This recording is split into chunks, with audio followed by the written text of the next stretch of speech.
Hi, folks. Welcome to the channel, Thinking Theology. I'm Don. If you're new here, welcome. I don't take a dogmatic stance on pretty much anything. I just assess arguments and whether or not they make sense. The positions make sense to me, whether they're atheist arguments, could be fundamentalist Christian arguments, whatever they may be.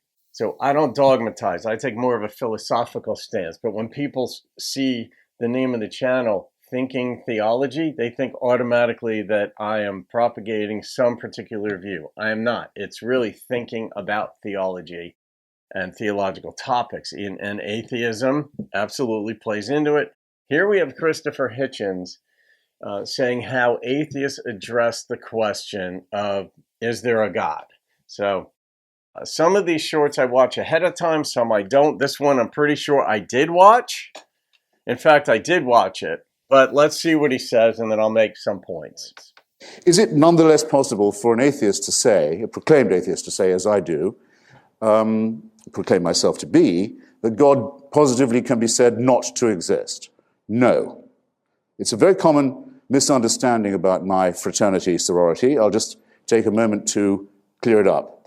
The atheist says, no persuasive argument for the existence of God has ever been advanced or adduced without convincing rebuttal, that no argument in favor stands or has been found to stand the test of argument and evidence. We cannot say that we know that there could be no such entity. Among other things, we are too reverent of the extraordinary time of discovery, innovation, pushing back of the frontiers of knowledge and understanding that's taken place just in our own time to make any such remark. But by saying this, we say, I think, quite a lot. Fair enough. I mean, I've said that for a long time, that when somebody says, I believe there is no God, I believe there is a God, those are perfectly acceptable statements because you're just making a comment about yourself. When you go beyond that, and this is also epistemological, what constitutes truth, what constitutes knowledge, what is knowledge, is there such a thing as knowledge, to saying that in a broad scale, there is no God. You've overstepped the bounds. This has a sense of locality, if you will. Einstein probably was onto this with reference frames, where depending on your reference frame, if you look at something just from your perspective, from your 80 years that you get in this lifetime or what have you, things look a certain way.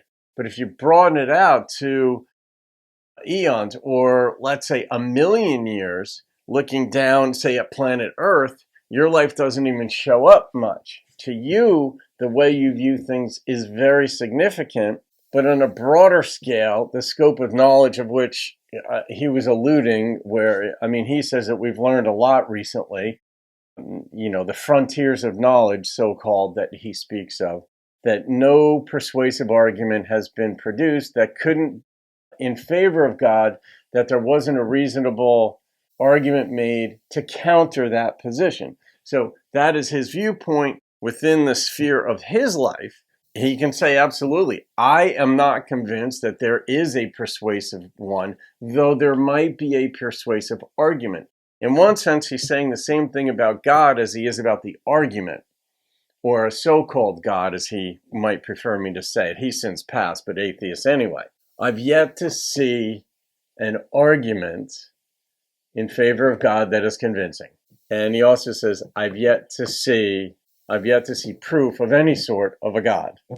And yeah, it's a tough one. I mean, in ways, I get the arguments against it. You look at suffering in the world, evolutionary biologists, things, the way things have worked since, Darwin was not the progenitor of the Origin of the Species. That was the name of his book. That sort of got a lot of fanfare, but he was borrowing from another person's work. The name escapes me, prior to him, that he'd read either a paper or some other book of that gentleman's that spoke about speciation and such. But it's a fair enough statement to say, I've yet to see a persuasive argument in favor of God.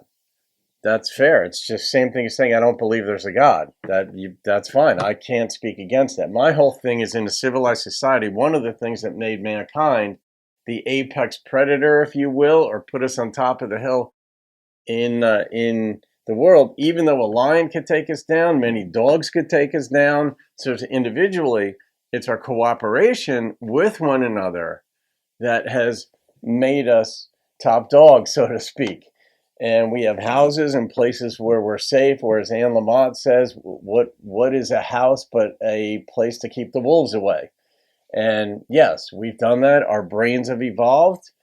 Some people will say they just were punched into existence at some point by God 6,000 or maybe years ago, a punctuated equilibrium, these arguments from the Hebrew Bible in Genesis notwithstanding. But, I mean, I don't have a problem with Hitchens right there. I don't share his view entirely, but I don't have a problem with the way he presented it. I mean, that to me is just a fair statement. This is what I believe.